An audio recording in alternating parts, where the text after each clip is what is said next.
माझं नाव तर तुम्ही चर्चेत आणलं आहे. नाशिकच्या जागेवर अजून चर्चा आहे. बरेच जागेवर एकमत झाले आहे.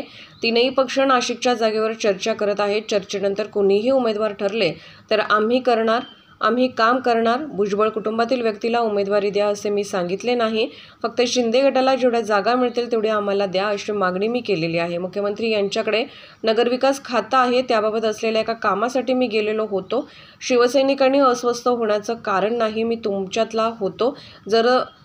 तरच्या प्रश्नाला माझ्याकडे उत्तर नाही. आपल्या पक्षाला जागा मिळावी यासाठी प्रयत्न असतो. नाशिकची जागा आमच्याकडे आली तर चर्चा होईल आणि नंतर उमेदवार ठरेल. मनसे आल्यामुळे आमच्यात पेचप्रसंग निर्माण झाले नाहीत. महादेव जानकर महायुतीकडून उमेदवारी करणार आहेत. जर तरच्या प्रश्नाला राजकारणामध्ये उत्तर नसतं, हे सगळे हायपोथेटिकल क्वेश्चन्स असतात. त्याला कसं काय उत्तर देणार? असं झालं तर तसं होईल का, तसं झालं का तसं होईल. आणि एक आहे की त्या दोन पक्षामध्ये काही भांडणं असंही मी मानत नाही. प्रत्येक पक्षाच्या कार्यकर्त्याला आपल्या पक्षाला ही जागा मिळावी म्हणून प्रयत्न करावा लागतो. त्याप्रमाणे सगळे प्रयत्न करतात, तिन्ही बाजूचे लोक प्रयत्न करतात. त्यामुळे ते चालू आहे. त्याच्यात भांडण आहे असं म्हणायचं काय कारण आहे? मतप्रदर्शन करणं त्याला भांडण कसं काय म्हणता येईल? एक तर ते नाशिक जे आहे ते आमच्याकडे आली पाहिजे. नाशिक आमच्याकडे आल्यानंतर जे आहे मग आमच्याकडे अनेक लोक जे आहेत उमेदवारी करू शकतात. त्यांच्याबद्दल चर्चा होईल आणि मग एकमताने ठरवतील कोणाचे. असंच कसं चालणार?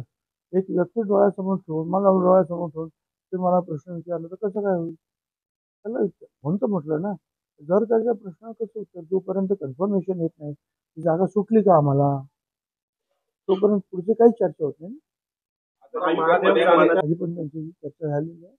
परंतु एक आहे की महादेवराव जानकर हे महायुतीकडून निश्चितपणे निवडणूक लढवतील माझी खात्री आहे.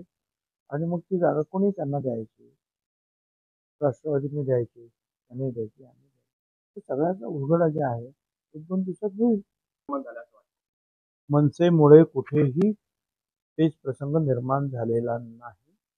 मनसेमुळे महायुतीची निश्चितपणे जे आहे शक्ती वाढणार आहे एवढं मी सांगतो. आणि ते कुठे अडचण करण्यासाठी आमच्याबरोबर आलेले नाहीत. आणि पोक्त असे त्यांचे नेते आहेत राज ठाकरे वगैरे, त्यांना सगळं माहिती आहे की काय पाहिजे काय नाही. वरच्या पातळीवर चर्चा करतात. मी कसं त्याच्यावर बोलू? त्यांच्यामुळे पेच प्रसंग झाला या गोष्टीला काहीही अर्थ नाही.